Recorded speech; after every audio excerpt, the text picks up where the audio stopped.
Hello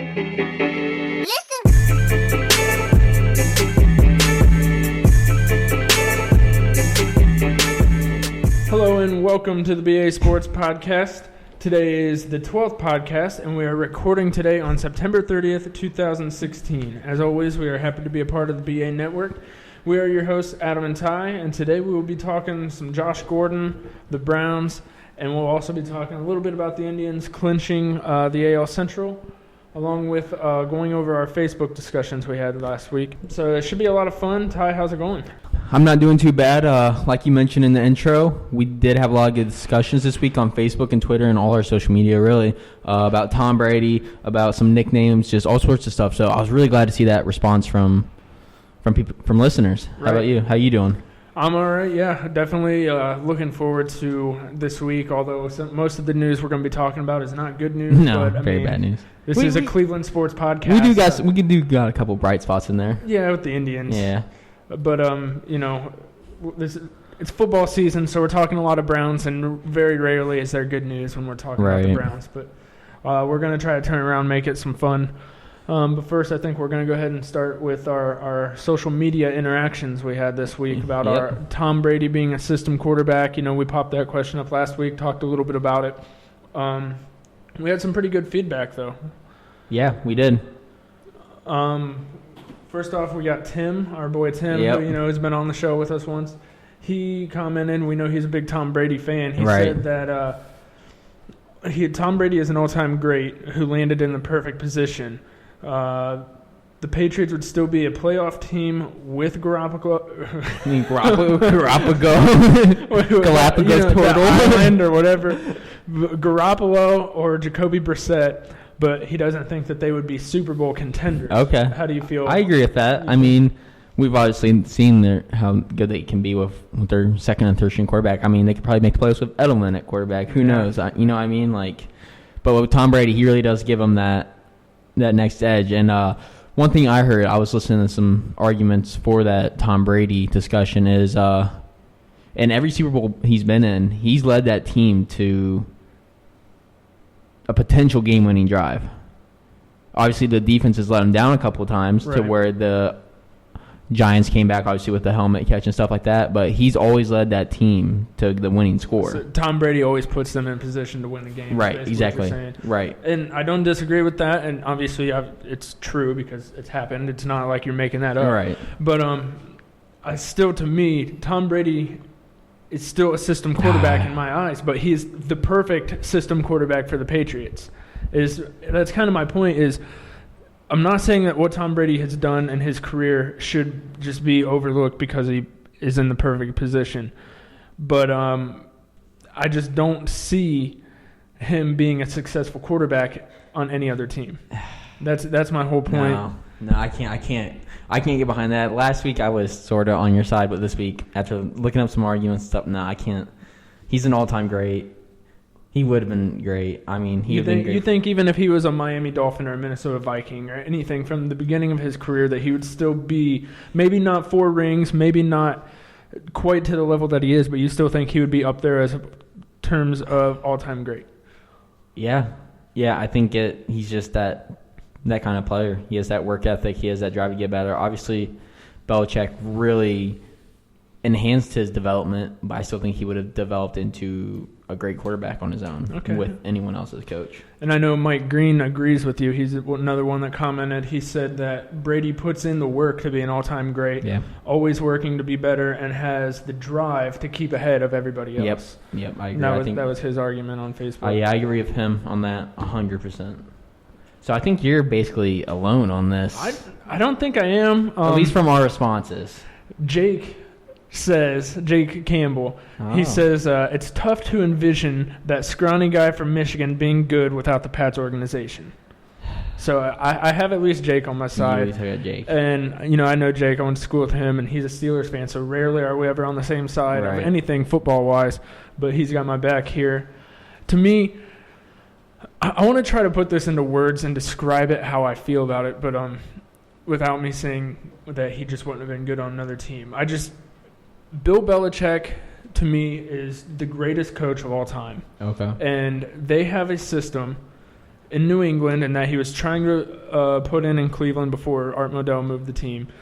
But in New England, he's put in a system in place where they have specific skill sets and abilities that they look for in players, and they always find the players to continuously come in and keep that system going, keep that machine well-oiled, if you will. And Tom Brady obviously is the engine that makes that machine run, and he's the perfect engine for that machine. My thing is, I'm not saying Tom Brady's a bad quarterback. I think he could go to Miami and Minnesota and still win some ball games, but I don't think he would be anywhere near being Tom Brady without Bill Belichick and that system in New England that they have. I don't know. I just can't. I can't get on board with that. I really can't. Just seeing all his heroic comebacks and just him in general, just how good of a quarterback. That perfect season, that with Randy Moss. I mean, that duo was unbelievable, and I don't know where I'm going with that, but yeah, he's done a lot of great things, and he's a great quarterback in my opinion, and he would have been great anywhere. I really do think that. All right. I mean, everyone's entitled to their opinion. I'm entitled to mine. You're entitled to yours. Sure. And then our friend, if you will, on Twitter. Oh, yeah. His name is @U_Pete. And his name on there is Brady plus Belichick equals GOAT. So obviously a big Tom Brady and New England Patriots fan. Me and him kind of had a little back and forth. Yeah, you guys got on Twitter. I was having some fun with it, just trying to get him a little riled up. He was getting a little heated on. Yeah, he was. Argument, but I was at work when I was going back and forth with him too, so I didn't have time to really give my true opinions and thoughts out there on Twitter because I was trying to secretly tweet him. But it was a lot of fun just going back and forth with him, who's obviously a very diehard Patriots fan. And, I admire anybody that's a big fan of their team, regardless of who it is. Right. So let's move on from Tom Brady. And let's go to our next social media is the Froby argument. So speaking of having no one on your side. Speaking of no one having on your side. So last week, I threw out the name Froby as one of my all-time great nicknames. It was the nickname for Kobe Bryant back when he was number 8. Back when he had his hair and he had his afro, and his name was Froby. Apparently, no one else on earth has ever heard of the nickname Froby. I mean, no one else is on my side. It blows my mind, really. I mean, your dad kind of had your back. He tried. Yeah, but he threw in Bryant, the last name on there, which kind of made it a little one-sided. Because I think he went Froby first and saw what you saw. Adam posted. Apparently, when you Google Froby, you get a German actor. Who's very funny. It kind of reminded me of like goofy the dude from the Three Stooges. Yeah, that's kind of what he looked like. But so Froby is not as big of a nickname as you apparently thought it was. Yeah, I don't know if it's just like the different people I follow on Twitter and just different message boards I browse for NBA news, but apparently over there, Froby's pretty big, and nowhere else in the world is Froby anywhere. So it's all right. I mean, I still think it's a great nickname, but apparently it's not one of the greats as I had envisioned. Hey, again, you're entitled to your opinion. Yeah. You can love the nickname. I do. Just because no one else has ever heard of it doesn't mean that you don't think it's a great nickname. I do love the nickname. All right, so I guess we'll move on to some NFL news. Yeah. Unfortunately, Josh Gordon and the Browns is no more. Yep. So that news broke. Was it today and yesterday? Everything broke yesterday, saying that Josh Gordon is entering rehab. Yep. He decided to finally get some help and check himself in. He's apparently unable to stay away from whatever his demons are, and they were taking over, and so he's getting some help, and good for him. Yep. And Hugh Jackson came out today and said that the Browns are moving on from Josh Gordon. We have to close that chapter. Right. I mean, glad he's getting help. Obviously, as a Browns fan, it's kind of disappointing to see such a promising player that we finally had on our team just basically go down the drain. But it's great for him as a person that he's getting this help that he absolutely needs. It's obvious. I mean, so obviously he has some sort of addiction problem. I know people say weed isn't addictive, but you can develop a psychological dependence on it. Yeah, and that's true. But I feel like there's more to it than weed. I don't think it's weed. I don't know if it's pain pills or something harder than that. I don't know what it is. Addiction, and at least in my family, is it kind of hits close to home. So anytime I see somebody go get help, I can. This is one of the rare occasions where I can put my Browns fandom aside and really still root for Josh Gordon to go get himself clean. And, it really is sad because he's such a promising player. And I really hope that he can come back. But at the same time, I don't want to see him succeed on another team because that's just going to hurt that much more. Right. But, so, yeah, very disappointing. I mean, it's good to close that chapter. I mean, how many times have we been yanked around for the last 3, 4, 5 years, right. It seems like. Yeah. With him being suspended, not suspended, him coming back, him not coming back. So now it's just final. My issue with this is the timing. I'm so excited. He's coming back next week. Yeah, we just had to get one more game. One more game without him. And then all of a sudden he has to drop it like the week before he's about to come back. Off season would have been a lot better timing. Would have hurt a lot less. Or even if it was after the second game, it would have been a little bit better than it is now. But there's never a wrong time to enter rehab, I guess. Right. So like we were saying before, as long as he goes and he betters himself, that's all that's really important here. So it was fun while it lasted, Josh, but sad to see you go, but it's for the best. Good luck with your off-the-field issues. Yeah. Hopefully you can get that fixed. It's not so much on the field because I don't want to see you come back and be successful. It's going to hurt. So some other Browns news. Or I guess not Browns news. Just a little recap is the Browns-Dolphins game.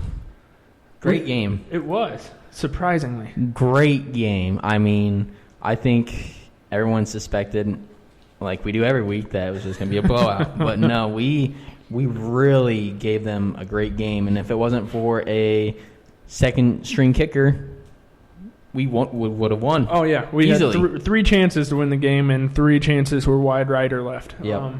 Cody Parkey. Ugh. It's tough, though, because he came in on a Saturday. But his kicking. But timing is a huge factor in kicking. And when you don't have that timing down with your long snapper and your holder and everything, it throws your motion off. Not that I would know. I've never been a professional kicker. But from what I've read and what I've seen, is timing is crucial for a kicker. And, they had all of maybe, 24 hours to try to get that timing down. And it just, obviously, it didn't happen. But he's a kicker. I don't know. I can't. I wish he would have got cut. I was really upset with him. Yeah, I'm surprised he's still on the team this week, to be honest. I was fully expecting him to be cut on the plane ride home. I think he'll be better this week. Just watch for him. It's not hard to be better than... Yeah, 50. What was he, 50% or less than 50%? Yeah. But, obviously, his timing will be better. I don't expect another missed field goal from Parkey. If he does, then we cut him. Yeah. but yeah, also Cody Kessler. Looked that fine. First drive was a train wreck. Yeah.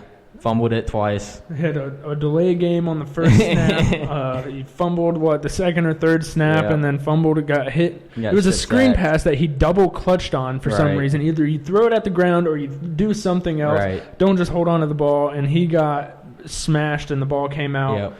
And, so that first drive, I was like, oh, my gosh, here we go. But after that, he came back and he looked actually really good for the most part. He was very accurate with the ball. Yeah, solid. I wouldn't say great or good, but solid. He game managed it fine. Yeah, and I think that's another thing that he put us in a position to win. And he did, which was impressive because obviously even throughout preseason he looked horrible. Right. And one name that we don't really have to worry about this week is Charlie Whitehurst, at least as of now. Right. And Cody Kessler is expected to start again Sunday against the Redskins. So, we got our longest streak of starters going. 2 in a row. Wow. All right, guys. But and then obviously the big player. Oh my gosh. Was Mr. Terrell Pryor. Terrell Pryor. And me and you, we've been big on him all offseason, ever since we went to that Orange and Brown scrimmage. Except for maybe before preseason started. Well, yeah, before preseason. But maybe both of us predicted he would be cut from the team. But once I said we were going to the Orange and Brown scrimmage and seen him out there, that's when he grew on us. He looked great. I mean, passing, running, and receiving looked amazing. At one point, he was our leading passer and our leading receiver at the same time because Kessler had some negative yards. So that's just a crazy stat line, and it's sort of like the Wildcat, but it's not because he's like a legitimate quarterback. It's not a college quarterback coming in and doing it like when we had Josh Cribbs. Yeah, won games So he had the great touchdown run. He had some great receiving plays. I mean, 8 catches, 144 yards was his numbers. Some great after the catch runs. I mean, he was making great, and he had a great throw to Gary Barnage going away from the play. I mean, he looked great out there, and I'm really excited to see him this week and the upcoming weeks with Gordon obviously not there, with Coleman now, with our starting 2 quarterbacks. He's the offense. Yeah, he's going to be our number 1 receiver for the foreseeable future, the next month plus or 2 months or so. And you took advantage of that, making a big trade in fantasy to go get him. Yeah, I gave up Randall Cobb for him, so and, I was feeling iffy about it, but I'm pretty happy with that right now. Yeah, I like I told you earlier before we got on here, it's too early to really tell who wins that trade, but right.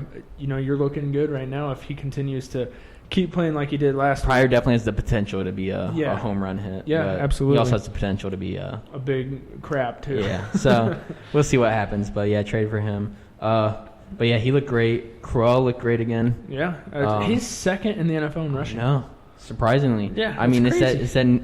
I heard the announcers talk about it's that apparently it's that new run scheme they're doing. They're not doing the zone block anymore. They're not doing the zone run. They're just running them. Right. Just and it's let them apparently go. it's fitting Hugh Jackson and Pep Hamilton and all those guys. They've really fit this offense to the talent or lack of talent on offense.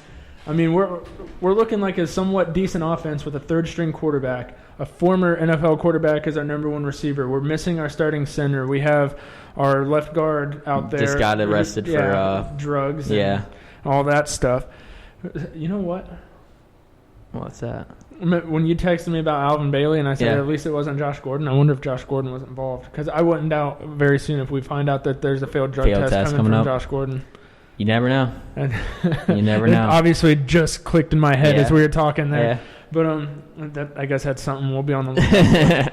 But so everything that we're missing with our kickers, our quarterbacks, our receivers, our offensive line, our defensive line, and we still secondary. Yeah, and we still took the Dolphins in overtime. So in a way, we lost the game. It shows 0-3 on our record, but that's a big win for a young team like that. Yeah, I got 2 things I want to say. First is Derrick Kindred.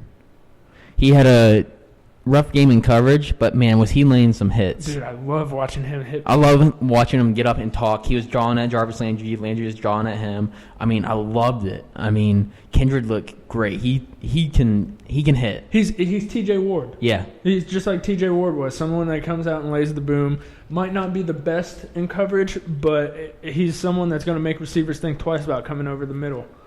Oh, yeah, for sure. And he's laying hits he's just throwing his body in the bigger receivers, too. It's not like he's just going after the Andrew Hawkins of the league. He's laying some good hits on some solid running backs, some tight ends. I mean, they're great. And then Hugh Jackson, what a game he coached. Right. That was amazing. What a good game plan. What a good play calling. What a great, well-coached game. That's one thing. Me and Eric, we watched the game together last week, and I think we were talking about it. Like, it's 3 games in, and Hugh Jackson is above and beyond any coach we've ever had since 1999. Can you imagine Patine back there? Or Pettin? Oh, dude, I'm so bad with names. Freaking Tyler Naquin. Is it Naquin? Yeah, you got it right. Dang it! You even get it wrong when you're trying to get it wrong. Gosh, but can you imagine him back there running that game? Oh, man. Can you imagine freaking Shermer? It would have been 50-0 Dolphins. Can you imagine Shermer with his clock management trying to run that game? It would have been terrible. But Hugh Jackson, I believe in this coach finally. Oh yeah, absolutely. I believe in this coach, and I like what our front office is doing too with all the picks we have coming. Yeah, everyone's saying we're tanking. I really don't think for a second that we're tanking, but I'm clearly the optimist of the group here. I think the front office thing. I don't think Hugh Jackson's tanking. No, not at all. I don't think the players or the coaches are tanking. I think. I wouldn't call it tanking, but they're definitely preparing for the future. Yeah. I mean, they're still trying to win games now. It's not the 76er strategy, but it's definitely not. They're trying to win games now, but yet they're still setting themselves up for the future. Yep. Okay, I agree with that. So, yeah. That was about it for the Dolphins game. I think that's most of our highlights and weaknesses for them. Let's move on to the Redskins game. Redskins game. What you got? I did see Josh Norman did not practice. Really? Yesterday, but I still fully expect to see him out there. 100%. He'll be on Terrell Pryor. So see, what they've been doing with Josh Norman though is they haven't been playing him. He's just been getting the left side of the field. He doesn't move with the receiver. He kind of shadowed Beckham. Yeah, he did with Beckham. Obviously, before that with Des Bryant, and them he didn't shadow, and that's been the big talk. So that'll be interesting to see if he follows Terrell Pryor or if he's just. It's going to be interesting for me. The other side of it is to see how Terrell Pryor does against a top-notch corner like a Josh Norman. Right. I want to see if if Terrell Pryor can go out there and beat Josh Norman one-on-one and, run right by him. So it's going to be a fun matchup to watch. And, Redskins have had some injuries at safety too, so their defense is looking not like ours. Obviously, ours is kind of bad. A little bit worse, but they're definitely scrapping around for some players that shouldn't be starting or starting for that secondary. So hopefully we can take advantage of it. Yeah, and obviously, as we were saying earlier, Hugh Jackson and Pep Hamilton, they're really good at game planning around our offensive talent, and they try to attack the weakness of the defense. So it's something to watch for to see how we attack that Redskins defense. Too bad it's on an RG3 homecoming game. Oh yeah, that'd been nice. That would have been great, but no, we're going up against Kirk Cousins, Matt Jones, Pierre Garçon, Deshaun Jackson. Those are some decent names. Yeah, the Redskins they got some weapons. They got a solid team, and I think again, you put Kirk Cousins somewhere else, he doesn't have the success he's had in Washington because of the players he's got around him. He's been very unsuccessful this year too. So he's definitely been down. Yeah. And everything I've been seeing, there's apparently that Redskins locker room is a mess. Yeah. They don't get along as a team. That's what I've heard too. So hopefully, the Browns do seem like a team that have really good team chemistry. They are out there fighting for each other. This is the first game I think they could steal. Yeah. I think that I don't know if it's just from last week and watching that team, but I kind of am expecting a win this week. The Browns are one play away. Well, I guess 2 plays, because in each game they're one play away from being 2-1. Yeah. So we're 2 plays away from being 2-1 as a team, despite all the challenges we've had to overcome so far this season. Right. Yeah, we're 0-3, and that's what the record says. But we don't play like an 0-3 team that's down to our third-string quarterback. Right. They go out there and they fight, they battle. They're putting up a challenge against teams when, in years past, that would not be the case. Yeah. So I'm predicting a win this week. That's what I'm going with. All right. So I'm really going for a win this week. And I think I also predicted this week was the week Kessler gets hurt. No, you said week 6. Was it week 6? Okay. Yeah, so you got... I wasn't sure if I said week 6 or 2 or 3 games after. Okay. So it'd be again the week after the Patriots. We'll see Charlie Whitehurst by your predictions. Yeah. That Patriots defense is gonna kill Kessler. But no. So let's move on to some happier news. Oh, okay. Our Indians. AL Central champs, baby. Wow. More popping champagne. Yeah, in Cleveland. For Cleveland teams. Yeah. I mean, that's great. In the playoffs, I know I have a couple buddies going up there for a couple playoffs games. Oh, really? Yeah, already. I was looking into tickets, and it's like $70 for bleacher seats, man. Wow. Yeah, so they jumped up. They had standing room only for something like 26, which I was going to try to jump on that, but they were already sold out before I made my move. That's insane. Cleveland's definitely jumping on the hype for this. Yeah. I think our attendance issues are not going to be a problem in the playoffs. Oh, no, not at all. It's going to be sold out. I think people are going to be... The Prague is going to be hopping. The Prague? You can't call it the Jake anymore. It's been a couple years. I still miss the Jake, but it's still the Jake, not the Prague. We got a shortened progressive feel, so I'm gonna go with the Prague. Please don't. That's really bad. That's really bad. Hashtag the Prague. Get it trending on Twitter. But yeah, definitely first time since 2007 that we've been AL Central champs. Yeah. We've had the Tigers who've been World Series contenders since 2007 basically, and then the Royals have been in the World Series the last 2 years, and now we got the Indians who. Between us and the Rangers, we're the AL favorites, to make it to the World Series. So it's going to be good playoff baseball coming. Yep. Hopefully the Indians can get healthy because that pitching staff that's carried us all the way through the season is dwindling down. Kluber just left the game with I think it was a strain growing or something like that. Carrasco's got the cast on his hand. I haven't heard one way or the other when he's expected to be back, but probably it's going to be a while if he's still in a cast.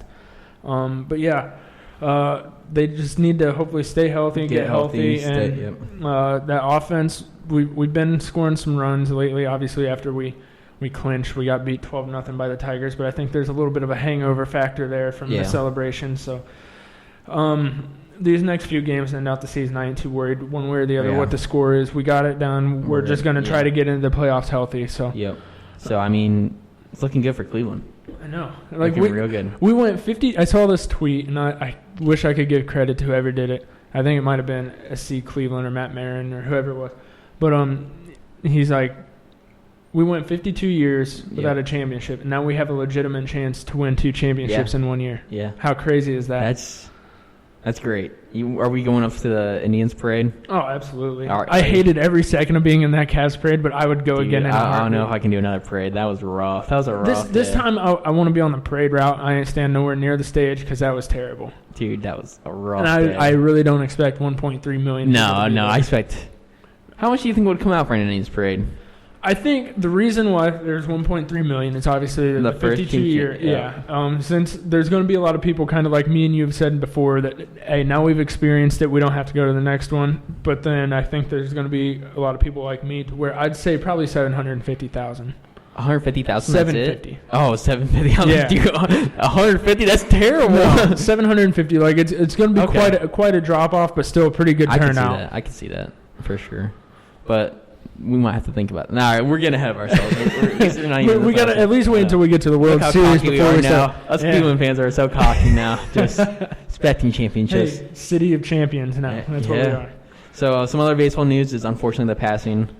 Jose Fernandez. Fernandez. That was absolutely heartbreaking. One of the bright stars in baseball. I mean, I've seen lots of highlights and videos from him. I never realized who he was until his passing, and then I saw all these great, funny highlight videos. He just loved the game, and it made me realize, like, man, a lot of these videos I've watched over the years of the fun parts of baseball, he's been in it. Yeah. And it was just terrible to see such a potential all-time great, basically. I mean, he was a great pitcher. Only 24 years old, man. He was so young, had so much life to live, so much yet to achieve in his career of baseball. Yeah. And when you have the greats like Pedro Martinez coming out and saying that he was 10 times better than me, like saying that he had much better stuff than Pedro Martinez.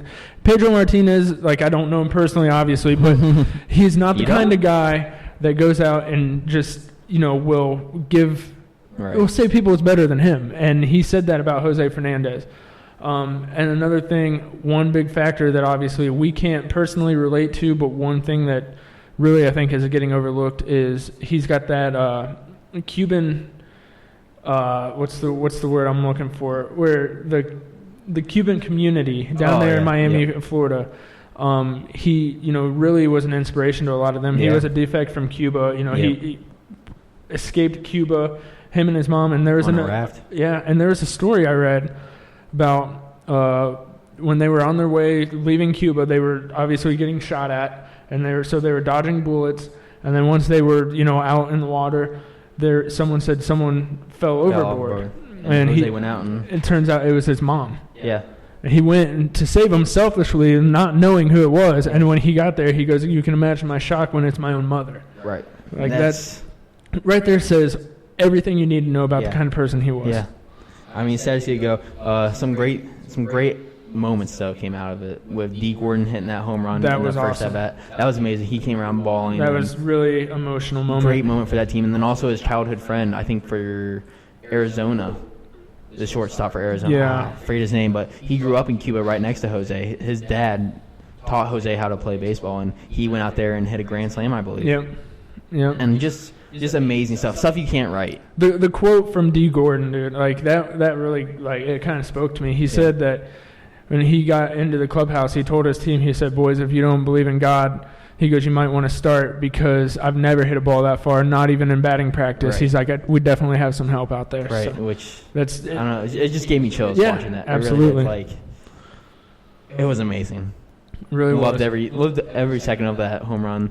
And yeah, I mean, there's really we can't find the right words for it. Right. Like, for a moment like that, there's not words that we can say that really speak to how great that moment really is. Right. But yeah, so enough with the sad, depressing news. Lots of sadness on this podcast, I think. Obviously, that was a lot more real world sadness than the Browns losing a player. Right, so obviously, two different levels there. Right, obviously, two completely different things. But still, lots of sad news this week, I guess, and hopefully your prediction can come right, and the Browns can beat the Redskins. I feel it. And, we'll have a much more cheerful podcast next week. But I think that's pretty much going to do it. Yeah, sounds good. Yeah. So, if you guys, we like we were saying earlier, we had great feedback on social media. We're looking to get more of that going. Please reach out to us. Let us know what you think about either the podcast, or give us some topics, or just respond. Get in the debate with us, and we'll try to get you mentioned on here. And all of our handles are at BA Sports Podcast. Yep. You can find us on Facebook, Twitter, and Instagram if you want to check out some behind-the-scenes pictures and stuff like that on Instagram. Obviously, thanks to Eric still making all this happen. I got to always remember to give the dude a shout-out back there because without him, we wouldn't be able to do this. Once again, we had more mic problems this morning before we started recording. And he fixed it without a problem. So everything goes off without a hitch because of him. Sometimes it does have a hitch, but it's not his fault. Right. He tries his best to fix it. So thank you, Eric. Appreciate it. All right, guys. That's going to do it. Thanks for listening, and we'll hopefully see you next week. Yep. Talk to you later, guys. Bye.